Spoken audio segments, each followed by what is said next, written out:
Hello and welcome to the i3 lecture series hosted by the Masters in Digital Photography here at the School of Visual Arts. I am Julie Graham. Tonight we have our very own faculty member, Alan Fobeck. Widely known for his expertise as this program's print studio manager, Alan is actually a bit of a dark horse. He's been as prolific a painter as he has been a photographer, working in both abstract and representational styles, and how he presents his work is particularly impressive, sometimes printing on plexiglass or hanging prints like sacred scrolls. His practice is intricate, but the work is accessible. I read him quoted saying his work is conceptually complex. I am interested in both the particulars of making photographs and the broad questions of our mental processes and how these two interact with each other. Alan's most recent exhibition was at the Master Gallery on New York's Upper West Side. His paintings and photographs have appeared in numerous group and solo shows in New York, Paris, Geneva, and more. He's currently working on a book of his recent photographic work, which you will get to enjoy right now. Thank you.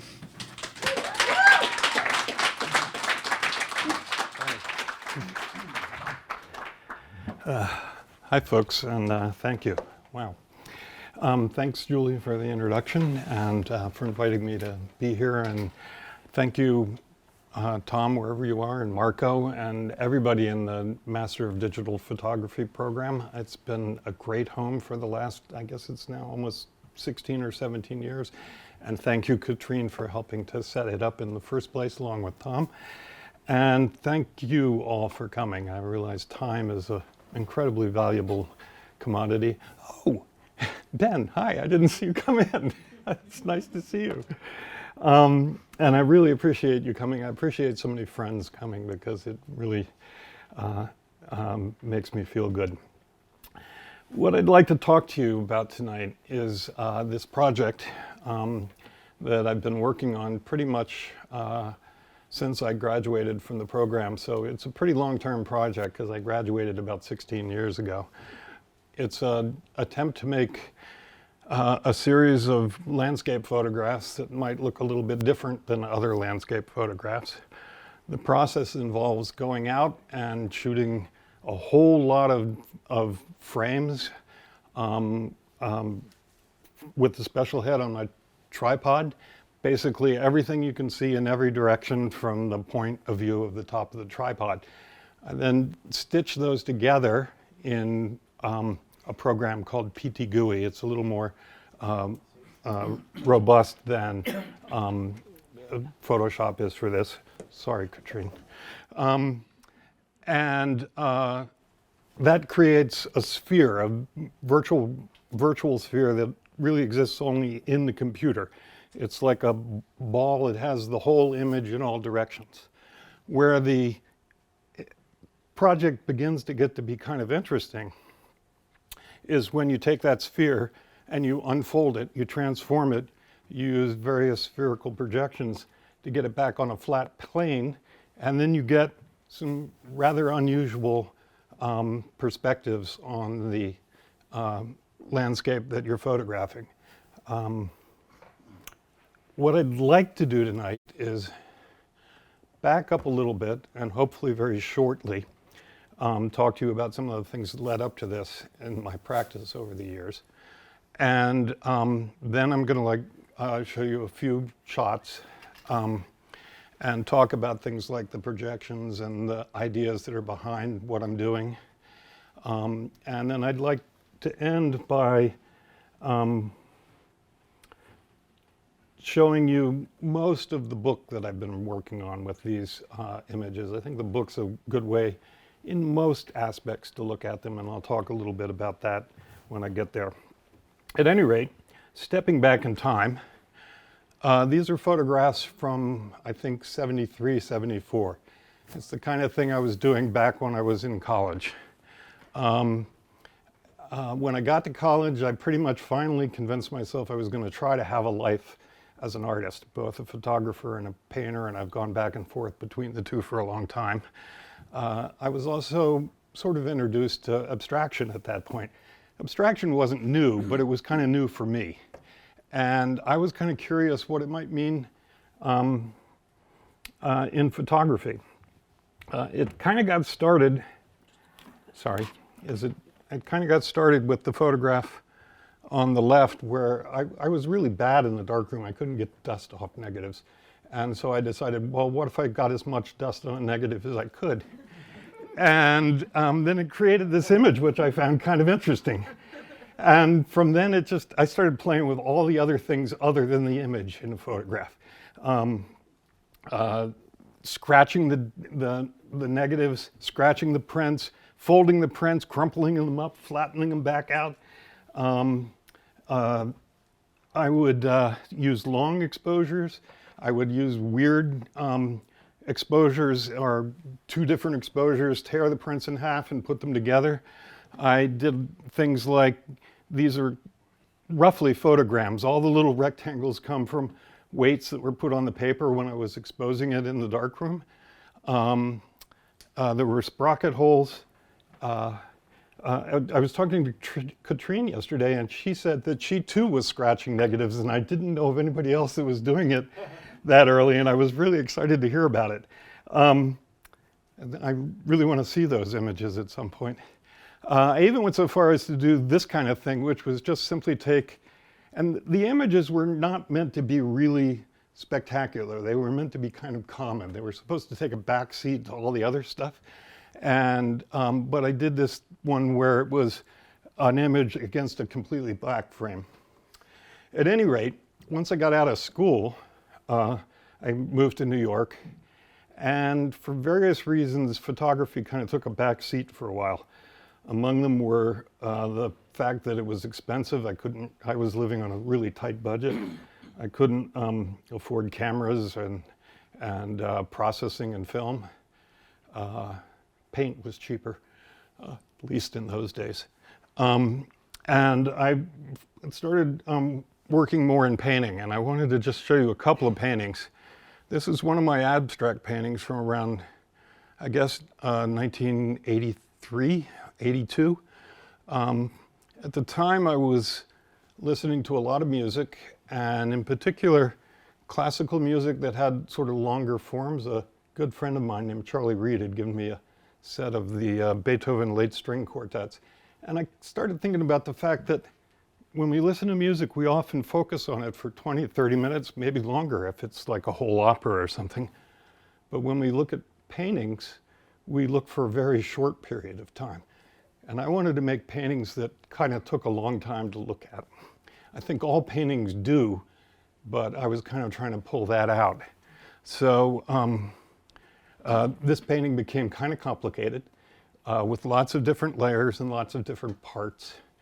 And the other thing I was interested in was the idea that's in music of counterpoint, where different parts kind of relate to the other parts in different ways, and there are all kinds of different ways for things to relate to each other. And the sum of the parts adds up to, or the whole adds up to greater than the sum of the parts, something like that. At any rate, I'm still looking at this painting now. It hangs on my wall at home. I went through a lot of different abstract variations. This is from somewhat later, around 2000. And, but it's got a lot of the same qualities. It can take a fair amount of looking. There's still a geometry, although it's much more fractal, much more chaotic. And it's still got a very material quality, and it's still got the notion of counterpoint in it. As if that wasn't enough, I became really interested in figurative painting as well, and went back to the Art Students League for a while. Everything interests me. I just can't leave anything on the plate. These are a couple of small sketches I did. They're like only about, I guess, 4 by 5 inches. In Italy in the late 80s. And I guess that's it. And this is one that I painted of the area where I grew up, which is the Brandywine Valley, which is south of Philadelphia. And the Brandywine runs from Pennsylvania down into Delaware. And I grew up in Delaware. When I was doing this work, this painting is actually pretty big. It's like 40 by 50 inches. And I really couldn't work outside on that painting. And so I got, through all this time I was taking photographs. I was working as a commercial photographer for a company that did AV slideshows for sales meetings. Not my favorite job I've ever had by a long shot. And it kind of like sort of poisoned photography a little bit to me, but I was also doing my own photographs, mostly when I would travel or when I was out in landscape. And I started taking more and more landscape photographs to try and get good information that I could work on the paintings inside with. That eventually led me back to just taking landscape photographs for their own merit. This is a photograph that was taken also in the Brandywine Valley. I spent a lot of time there as a kid. We used to wander around in the woods, sometimes under chemical alterations of one sort or another. And for any of you who've read The Hobbit, the main river that's on the edge of the Shire is called the Brandywine River. We used to always sort of imagine hobbits would run out of the woods. Never did, but always imagined it. This image started off with just the left-hand half. And it was called Up Down River. And I don't know if you can see what's going on, but if you look at the right-hand side, you can see that the left-hand side is just printed upside down. But it still had a really nice quality to me. And then I put the two together, and it kind of reminded me a little bit of some of those earlier abstractions I was doing. At this point, I was mostly shooting on film, medium format and 8x10, and scanning and processing it in Photoshop and using digital photography. And I decided I wanted to learn more about digital photography. I saw Katrine give a talk, and she was talking about this program getting started, so I said, that sounds like fun, and besides which I only lived like 2 or 3 blocks away. So I joined up when I was in the first year of the program, and this is the work I did for my thesis in the first year of the program. It's called the Masters of Digital Photography, and that meant that I had to do the whole thing digitally. I couldn't shoot film anymore. I was printing quite big, and it was hard to get the kind of resolution I wanted to print that big. So what I started doing was stitching photographs. First, just conventional stitching so you could have a kind of a bigger picture with more resolution in it. But then I became really interested in the things that happened with the stitching itself. So I would go out and I'd shoot this kind of free-form thing where I'd turn the camera and look in different directions. And then when I stitched them together, they would make these shapes. And in some ways, the shapes became the abstraction of the image. I also liked the way the outside edges played with the lines and stuff on the inside. At any rate, after I left this, it brought me back to trying to do landscape photography again. And I also to my old friend that I had up when you came in. The shape thing didn't work as well. I'm not sure why. Maybe because nature has more kind of complex, chaotic, fractal kinds of shape, and it didn't work with the shapes on the outside. But over time, I developed the idea of shooting these 360-degree captures. And in some ways, because of the projections that put them back on the flat plane, the shapes began to move to the inside of the image. So they still had that kind of sense of abstraction to them. I'd like to briefly go over some of the things that are going on in these pictures, and I'd also like to give you an idea of why I like them and what kind of ideas they bring up, at least for me. The first one of those ideas is the idea of multiple perspectives, of being able to look at things differently, of being able to not see something from the conventional point of view. Perspective is a kind of a literal thing that happens. It's like what the mathematics of making a picture the way they did in the Renaissance. It also is like your point of view. It's more metaphorical, and I sort of see it that way. Let me start with a few of the projections that I use the most often. There are 3 of them, and you get a kind of sense of how it can turn and twist the landscape. This projection that you've been looking at is called stereographic. It's also sometimes called tiny planet projection, and I'll show you that in a second. I tend to call it the twisty-turny, surprising, weird projection. It's sort of the most complicated one, and it ends up giving me all kinds of views of the landscape that are not the ones I expect. This is why it gets called tiny planet. And you may have seen some of them online sometimes. If you aim the center of the projection straight down at the spot directly below your feet, what it does is it projects out to the horizon and kind of makes it look like a ball. Now, if above the horizon there was nothing but sky, it would look like the ball is floating in the sky. In this case, because it's trees, the trees just kind of explode out from the center of the image. Another thing that this image brings up, at least to me, is that I shoot this on a tripod, but there's no tripod. The old me, back in the 70s, would have wanted that to be part of the image because that was part of the process. The newer me, the older me, kind of feels that kind of got in the way, so I decided to take it out. And that's actually kind of a challenge in these things. You got to take shots that aren't from the tripod, and then you got to work them into the overall image. If you center the photo on something other than straight up or straight down, the first one, by the way, the reason that sky is in a circle is because it's centered up into the sky. If you do other than straight up or straight down, you'll get what I was referring to with the twisty-turny thing. I love working with this particular projection because you get so many different versions of each capture. I call the sphere in the computer the capture, and these are the variations.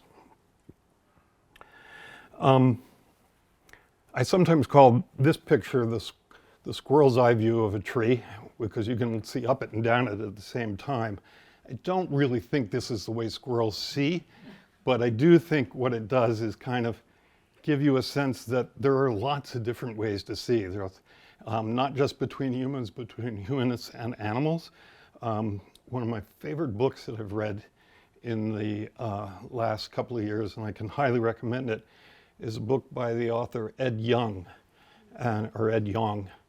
and it's called An Immense World, or the subtitle is How Animal Senses Reveal the Hidden Realm Among Us. And it's really pretty remarkable. The section on eyes is just astonishing. I don't know if you know it, but like shellfish have eyes around the outside of the fish, the shellfish. The second projection I use a lot is this one.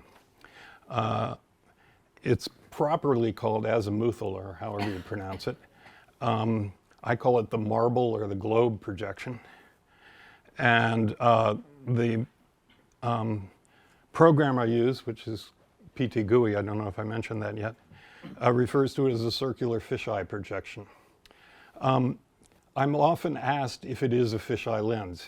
It's actually like a super fisheye lens.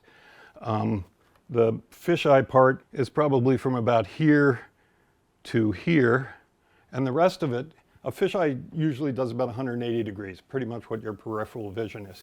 The rest of it is the part that's behind your head. And one of the things I particularly like about this particular projection is that if you pick the spot that's right in the center that, say, you were looking at, then the spot that's directly opposite on the sphere is the outside circle. So it's kind of cool to me like that. It's the whole thing, and one point becomes the center and one point becomes the outside edge. Another projection I use, is Mercator. You may have heard of that. That's what they use to project globes onto maps. It's probably the one that looks the most normal, although not entirely.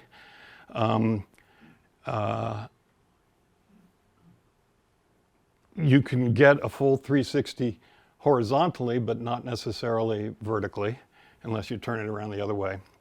And this gives you a sense of the kind of things I start to do when I start to play with these pictures.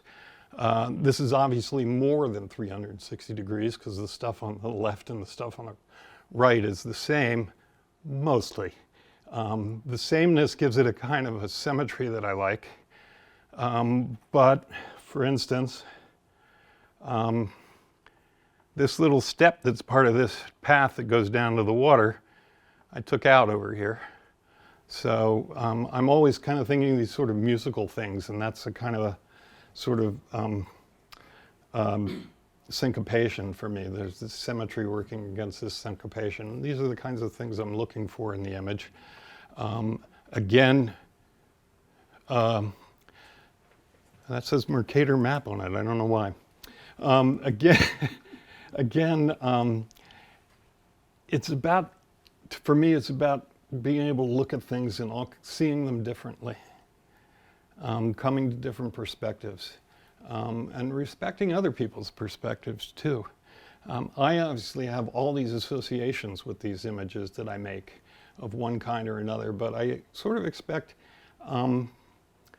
everybody to have their own associations. And when I'm making a print, when I'm making an image, when I'm making a painting, I don't think of it as so much me trying to tell somebody what to do as creating a situation where somebody can hopefully enjoy it enough to look at it and make their own stories, their own understanding, their own interpretation from it.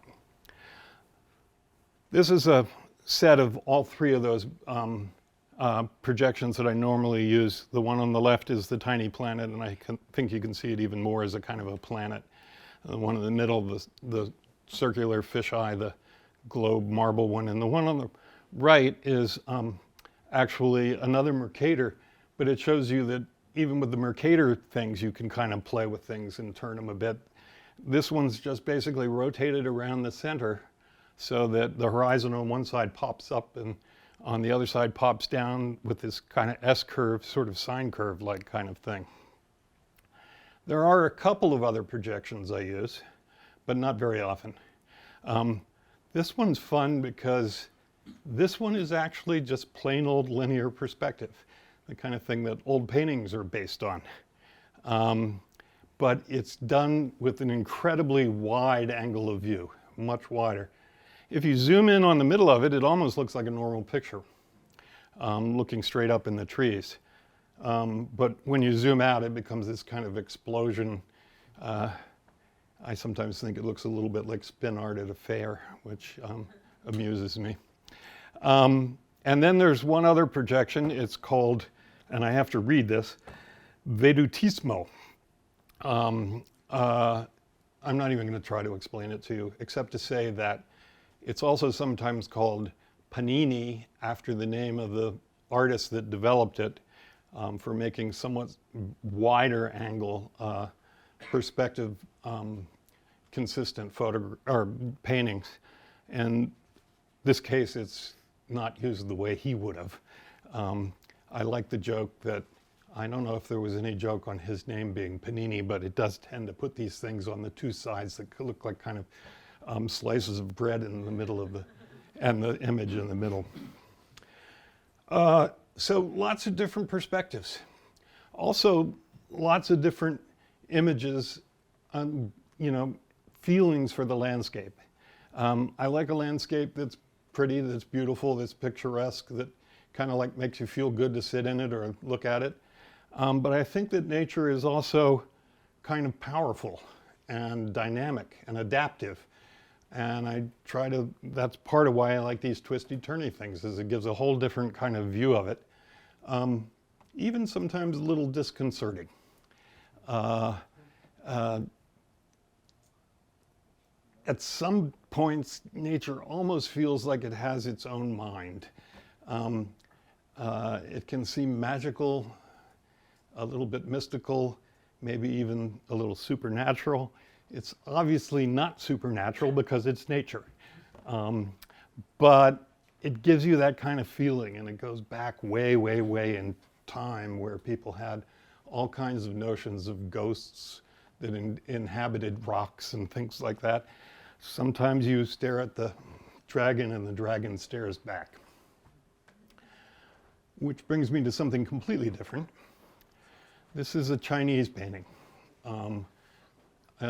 I had a whole lot of the kinds of paintings and photographs that influenced me, and I just didn't have the time to do them all, but I wanted to leave these next two in. This is a painting from the Song Dynasty by the artist Gua Shi. It's called Early Spring. It's unusual because it's both signed and dated. It was painted in 1072. To me, it's a pretty amazing painting. I guess to others too, because it's kind of a pretty famous painting if you ever study Chinese painting. And it has so many of the things that I'm talking about. It's got all kinds of different perspectives in it. In fact, he even talked about that. They have a text that was written by his son and about what he thought about painting. And it has the other thing that I talked about earlier in the abstraction. It has the sense of time. You can spend a lot of time looking at this painting. There's a lot of detail. There's a lot of different spaces. There's a lot of different perspectives. You can almost and they often talk about that with these paintings, you can almost go on a walk through the space of the painting. It's also worth remembering that some of the original panoramas, and I think of all of these as panoramas, were Chinese scrolls. I wasn't sure whether to say this, but I'm going to tell this story anyway. I had a friend, a painter friend, and I guess it's okay to say his name. His name's Ron Janovich. He's a really good abstract painter. And we were talking together, and I sent him up to see a series of scroll paintings up at the Met. I said, these are really good, you gotta go see them. And he came back and he said, yeah, you're right, they're really good, but there's one thing I don't understand. They're so intense, I don't understand why they don't crack the glass. At any rate, so now I've talked about different perspectives. I talked about the time it takes to look at a painting, the sort of space inside the painting. There's also the space in front of the painting, or the photograph in this case. This is a picture of me in the studio with one of the biggest prints I ever managed to make yet. It's one that you were looking at earlier. It's about 8 feet square. When I printed it, I said to Tom, I think I finally made a print that's big enough. But when I look at me standing in front of it, it looks kind of a little small. I want it to be even bigger. Part of why I print big is because I think I want there to be like an actual physical relationship between you and the print. And when you have something this big, it kind of creates that. And it almost begins to make you feel like you can fall into the space. You can be part of the space. And in addition to different perspectives, one of the big issues for me is the sense of thinking of yourself as part of nature and not separate from nature. We all have consciousness. Consciousness creates me and everything else. And I kind of think that leads to problems. And I think it's really useful to remember that you are a part of everything else. The other way I kind of try to make you feel like you're being part of the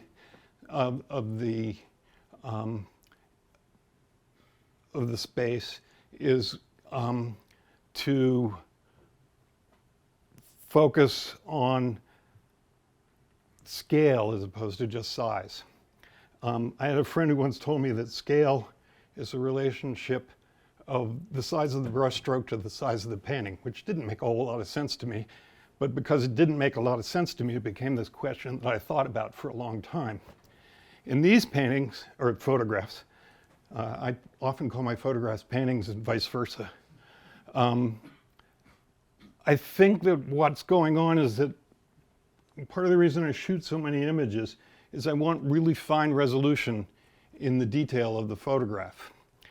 This is a detail of it, and I think that this, like the sort of physical relationship that a big print has to you, this sort of sense that there's enough detail that it kind of draws you in to look close at an image, and then you back out to look at the whole picture. That's another place where it creates a sense of you being enveloped in the space, and also the space coming out to envelop the space that you're actually in. Moving along, I've talked about perspective and space and time. There's one other thing that all photographers talk about and all painters talk about, and that's light.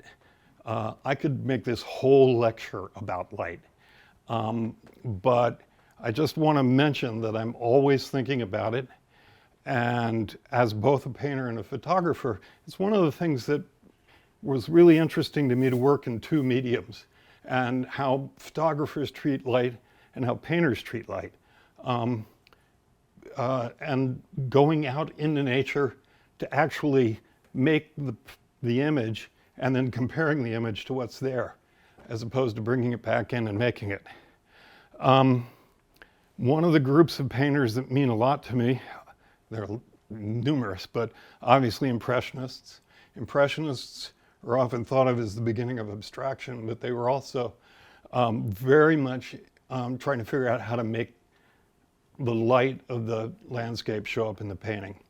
One of the problems is that the landscape itself has a dynamic range which far exceeds anything you can get in a print or a painting or even in a projector or a monitor. So how do you do that? I haven't solved that problem yet. I'm not sure you can solve that problem. But in this image, I'm looking, this is actually a piece of a bigger image. And in this part, I'm really looking for that blast of sunlight so that, I mean, I think sometimes when I look at the Impressionist paintings, I can really feel it. So with that, that's kind of the ideas I'm sort of working in. And what I'd like to do now is not talk so much and so fast, maybe a little, but I'd like to show you that the most recent iteration of this project that I've been working on, which is a book. The name of the project is Eyes in the Back of My Head.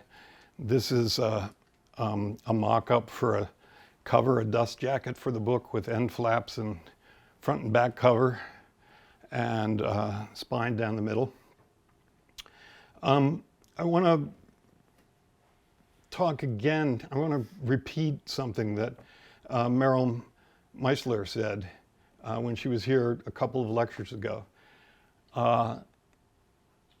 The idea that a book is like a piece of sculpture. It's like something you can pick up, look at from different directions, hold in your hand, open, pages go forward and backwards, you move forward and backwards in it. You can see where the notion of time in a book would become really interesting to me. This is the first page of the book. It's one of the first one of these images I took, and trying to figure out how to deal with the dynamic range of being in a shadowed gully with bright sunlight out front. It was definitely influenced by the paintings I had done. And then there's sort of the usual things, title page. There's a short introduction, including the picture of me, so you can get a sense of the scale. And then I kind of go right into the images themselves. There were a couple of things about the images I wanted to think about. I didn't really, when I look at a photo book, I look at the image and the first thing I do is look over at the caption or the description or something like that. And that kind of bugs me. You know, it bugs me that I do it. So I wanted to kind of avoid that. And so the only thing that's on the page is the image itself and of course the page number. I put all the information at the end in an index, the locations, the titles, the dates of the images. Hopefully, you know, that's not too limiting and it keeps you kind of looking at the images themselves. The other thing I did is I largely grouped it by variations of capture, so that you could like move back and forth between very different versions that were the same scene but came up with different versions of the image. And finally, there was this problem, which is, you know, a book, no matter how big it is not as big as these prints I'm making. Even the smaller prints I'm making are bigger than a book. This book's sort of designed to be 11 by 13 inches, so a double page spread is like 11 by 26 inches. So what I came up with, and I think it works kind of well, and you've already seen this image, this is actually basically an 11 by 16 section of this image right here. It's this part up here. So I think what it does is it pulls you into that kind of resolution and starts you seeing what kind of details there might be in the image as a whole. And I think it gives you a sense of the scale of the image, if not the print. I also was kind of interested in sequencing. We're all interested in sequencing when we do a book, sometimes contrast, sometimes continuity. From that previous capture, which was out in Tahoe in the summer, near Lake Tahoe in the summer, to upstate New York in the winter in a pine grove.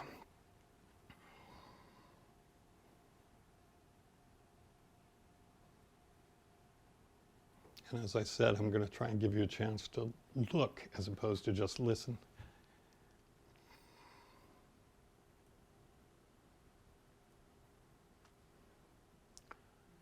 One of the things I do when I'm going between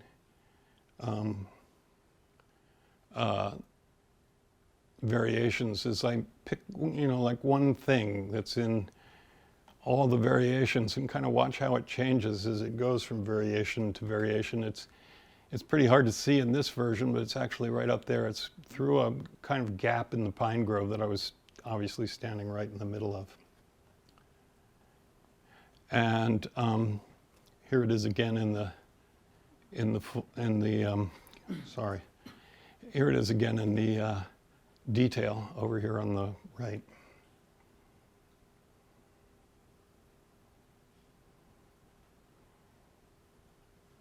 It's nice to shoot, you know, a couple of 160 megapixel shots. You get pretty good resolution. Although it does boil down to basically 40 for the final stitch.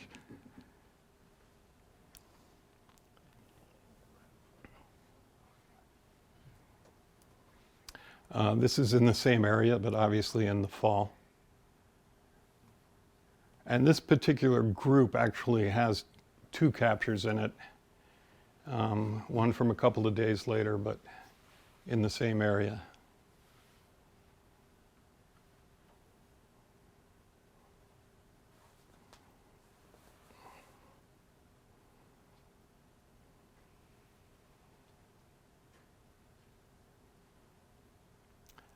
The longer I look at these things, the more I see in them. And basically, when I'm at home working on them, I'll just stick whichever one I'm working on up on the wall. And, you know, every time I walk by, I'm looking at it. Sometimes I'll sit down and look at it for a while. This is the other capture, but, you know, like I said, 2 days later. The one on the right has that sine curve thing from the Mercator projection, but really twisty.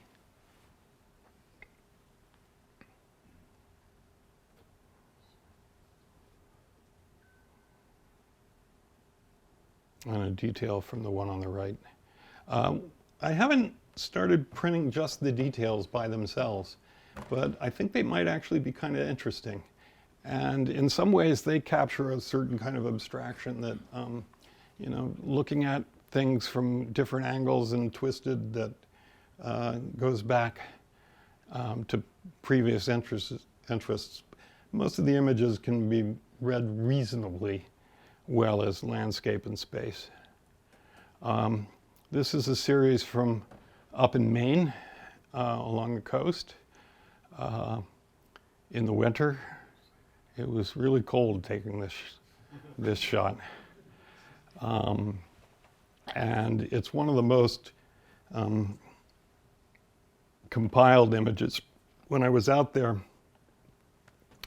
on the first day I managed to get the sky and the horizon, but by the time I got down to the rocks that were at my feet, the sun had gone.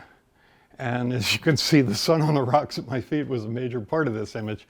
So I had to go out the next day again and get even colder and reshoot it again. But that day, the sky wasn't any good.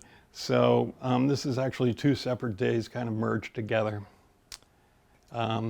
It also starts to change. On the first day, there was a lot more wind and a lot more kind of waves. And on the second day, it got a lot calmer. So that's part of what's going on in the variations from image to image, too. And I'm not above. Oh, is it still in? Just a little question. Oh, and I'm not above going for the cliche as well. Everybody loves sunsets. I do too. Back out in California at Lake Tahoe. This is the east shore, the Nevada side.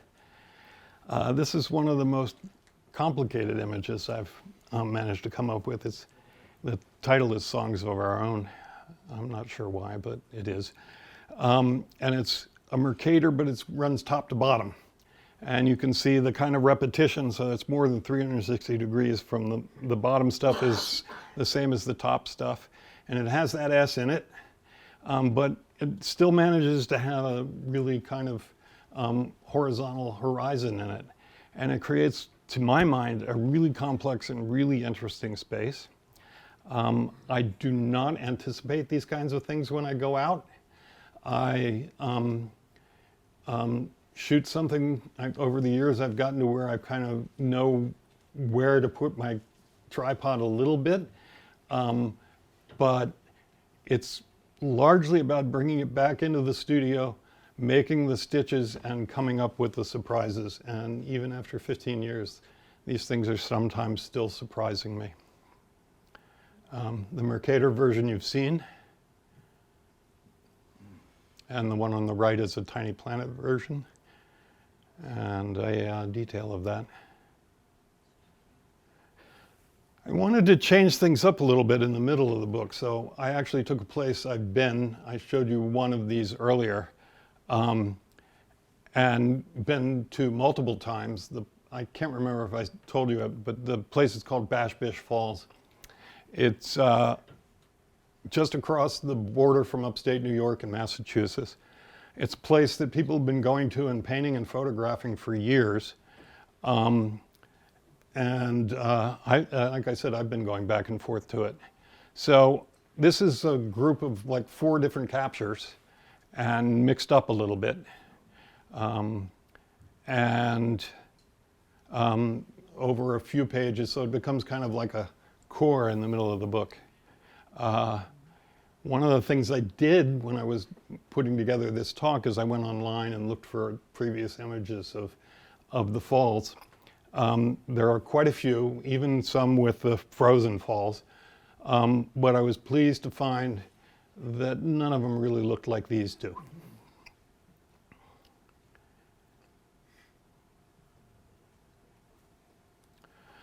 This is back out in Lake Tahoe again, the one that I showed you to begin with, but here are a couple other versions of it.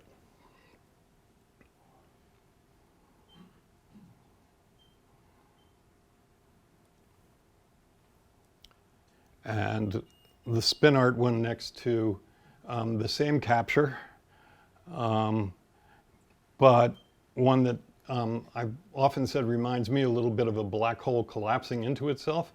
When I showed it to Julie, she said it looked like a hedgehog curled up, which I liked very much, and which again is about this whole thing of different people having different reactions to the work, and I'm like trying to make work that people will be able to see differently, as well as like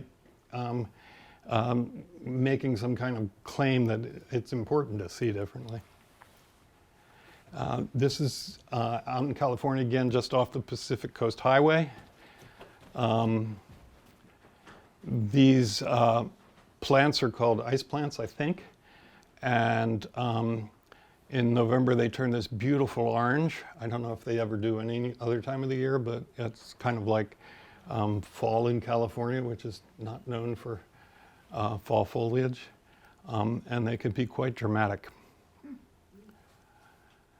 And finally, this is the same capture as that cover photo, which you'll see in a minute. It's a place called Smuggler's Cove, and if you were to go down this little cove right here, it leads to a tunnel which goes under the rocks I'm standing on. And I understand over the years, all sorts of contraband went in and out of the state through that tunnel. This are two more versions, including the one that's on the cover. Sometimes I just have the hardest time trying to figure out how one thing twists into another. I can tell that this is probably the same rock as this rock. And that this is the coast going away. So I kind of get a little bit of orientation, but then I notice that this rock down here is pretty much the same as this rock up here, and how this rock gets spun around down here to be down there, and why that makes the whole shape and space of the thing is, you know, that's part of what the magic is for me. I think I've got the thing off. This is the detail of it, and that's pretty much it for the images in the book. As I said, there's the book ends with a little description of how I do it. And down there it says light, color, space, and time, which is the ideas that I was trying to talk about. And this is the index. And to go along with the first photograph that kind of was the opening and intro to the book, I see this is kind of like a little outro. I also see it as kind of comic. I don't know if anybody else does, but it kind of looks like a flying walrus to me anyway. That's it. Some final thoughts. I've always been much more interested in making photographs, making paintings, and learning from them than I have in trying to market them, sell them, promote them. But I've done a lot of that over the years. I think it's really good to get to know your fellow artists, and spend time with them, make friends with them. That's where you really learn about art. Some of my favorite moments as an artist over the last 50 years have been studio visits that I've traded with people. And what I'd like to do is invite anybody who's here tonight who is interested to come over. I'm about to move the screen up and you're going to see a real print, but if you are interested, you're more than welcome to come over to the studio and I'll show you a whole bunch of prints. Prints are actually obviously what I'm like trying to make out of these things. That's my website address up there, alanfurbeck.com. If you can remember Alan Furbeck, I'm easy to find. There are not a lot of Furbecks in this world, and as far as I know, since my father passed away, I'm the only Alan Furbeck. And if you want to reach me, you can send me mail at alanfurbeck.com. Will get to me. I think that's about it. I would love to hear questions, comments, criticisms, although if you critique me, I might argue with you. But I really like doing that. And thank you very much.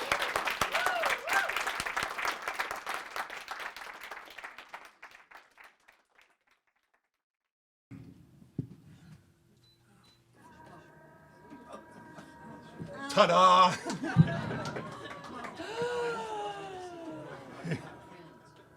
Beautiful. Thank you. Anybody got any questions, please? So, Alan, thank you. Beautiful presentation, beautiful work. And so, and of course, I get the pleasure of working with you a lot, and especially when you come in and work with our students to produce their exhibition prints. Can you talk a little bit about that and how that informs your process as an artist like that? Yeah, there's so many different paths I can go down to answer that question. But there are two in particular that I think of that are really interesting. Teaching requires you to figure out how to explain things to people. And there's nothing that teaches you about something so well in trying to explain it to someone else. Lots of people say you learn from your students, but I think you learn from trying to teach your students. I'm a little hesitant to say I learn from all the students, although I certainly do, but sometimes that feels a little bit like stealing their ideas, which I don't really want to do. The other thing is that I sometimes think that teaching is kind of like the highest form of art that you can have. It's the best practice of art. It's one thing to make art for other people to look at. But one of the things I really like doing, to the extent that I can, is giving other people the knowledge or the ideas or the desire to make art for themselves. Because I think making art for yourself is a whole different thing than making art for other people. And I think it kind of makes your life a better thing. So I thought there's a fabulous presentation, and it in some ways I really felt the weight of your process. I mean, it's hard, it's heavy, it's arduous, it's cold, it's wet. This is a downer question. Get ready for it. It is, but let me finish my question. I'm really interested to, like, you go and you shoot, the 600 frames, you come back, and it didn't work. Well, how do you deal with that, and what do you learn from it for maybe other next times? Well, there's a couple of reasons why it might not work. One is that maybe you didn't get all the things in focus, or maybe you missed one of the shots that you were supposed to get. In that case, you kind of learn next time you go out to do differently. Over the years, I think I've shot somewhere around 100 or 120 of these things. So far I've found maybe 30, 40, 50 of them that are really interesting to me. That's a pretty good ratio. There was a thing I did back when I was shooting film. I probably shouldn't admit this, but it came from watching the movie Deer Hunter. And, he had this thing where he goes, one bullet, and how you had to go hunting and you only use one bullet. And so I had this idea that I wanted to make every shot count. And I spent about 6 weeks up in Alaska, and I think I shot a total of 4 rolls of film. And with every shot, I would stop just for a second before I shot it and see if that was something I felt like I really needed. And there was a remarkable number of them that were pretty damn good, at least for me. So I think I kind of got this idea of trying to take the time to look for something more than just the first thing that comes to your eye when you're looking out there. When they don't work, I go back out and do another one. And yeah, they're arduous, they're heavy. I hope they're not that arduous and heavy to look at. Maybe they are. Or I'm not that heavy and arduous to listen to. Maybe I am. My brain goes down all kinds of different roads and paths. But there's a kind of a joy to it, a surprise that's fun too. And I love being out in nature. I love feeling like I'm part of it. That's one of the best feelings I can get. Beautiful. Hi. Hi, how you doing? Good, how are you? So on what you just talked about, the feeling of being in the nature itself. And I think what you capture so much in these is the experience of standing in nature, which is not what you normally see on a 2-dimensional piece of paper. And it's, you're looking around you, you're looking behind you. How often when you're shooting are you then imagining how you really want to see it when you get back in there and start compiling? And do you get disappointed when you can't make that happen the way you saw it when you were standing there, or do you just get excited by the surprises? I never really kind of expect it to look a certain way when I come in. I mean, you know, after 15 years of this, I've got an idea of how some of these things are going to look. But they still always surprise me, and it's the surprise I'm looking for. It's not the anticipation. As for, I'm going to say something here that may be a little touchy-feely, but as for the sense of being part of nature and why it makes so much, why it means so much to me. If you look online, if you Google cruel and uncaring nature, you will find hundreds of descriptions of how cruel and uncaring nature is. I'm not sure the two things go together. I think cruelty is like a mental thing, and it usually means you care about something, you care about cruelty. But nonetheless, there's this sense that the universe is a great big void that we exist in, but it doesn't have any kind of emotions or caring or anything in it. That sort of depends on seeing the universe as separate from you.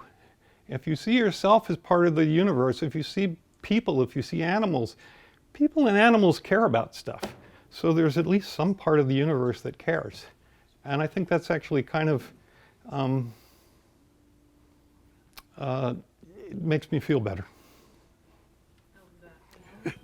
Hey, Alan. I was wondering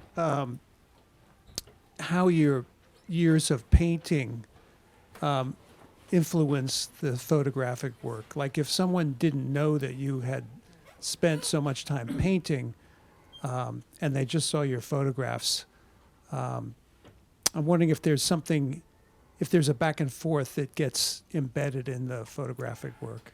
There are a whole bunch of them. When I talked earlier about light, and light is something that I've been chasing since the beginning in both painting and photography, and a lot of what I learned doing kind of representational landscapes and how to try and capture light, how to surf the dynamic range, so to speak, carried it back over into the photographs. It was actually in studying photography that I first really got my head around what the issue of dynamic range is. But more than that, I mean, I think I gave a nod to it when I was talking about the time to look at a piece. There's so many things that are kind of like these abstract elements of what it means to make art and what it means to like try and come up with an image that's sort of interesting, that I see them in one media, and I'm not trying to do them the same way in the other media, but I'm thinking about the things that I learned from one media to the other. I don't think you need to know about my painting to be able to appreciate the photographs, but I think it kind of gives you a sense that the photographs are more than just weird pictures, if you do know that. I was thinking too about, like, you know, 19th century landscape painting where, you know, there was manipulations or additions that were added to like grand landscape painting that I just wonder if that's on your mind too. Of course, yeah. I mean, I put the Chinese scroll in. At another point, there was a Frederick Church painting. The whole Hudson River painting thing, a lot of my thoughts about light come out of looking at Hudson River painting. I've never actually tried to make a painting that was like a Hudson River painting, but I'm really moved by them. They also have that sense of like being able to get into the landscape and move around in it. They are composed. They do have different views. They have a different head about light. It's more kind of a conventional, just compress the dynamic range down, and sometimes when you do that, the shadows kind of just look dark to me. They don't look like they have any color in them. But you know, Hudson River painting's a really big influence on me. As I said, I had a couple of shots of that in the original lecture, but the original lecture was about an hour and a half, so I had to cut it down a little bit. The other thing I had as far as paintings go, were a number of Persian illustrations, which are also really interesting for the way they treat space, and which kind of have affected the way that and the things that I appreciate when I'm doing the projections. A lot of the things that I appreciate come from looking at paintings and the way paintings treat space, and those illustrations, those paintings in particular, have always been a really important inspiration for me. All right, last call. Okay, give it up for Alan. Thank you so much. Thank you very much.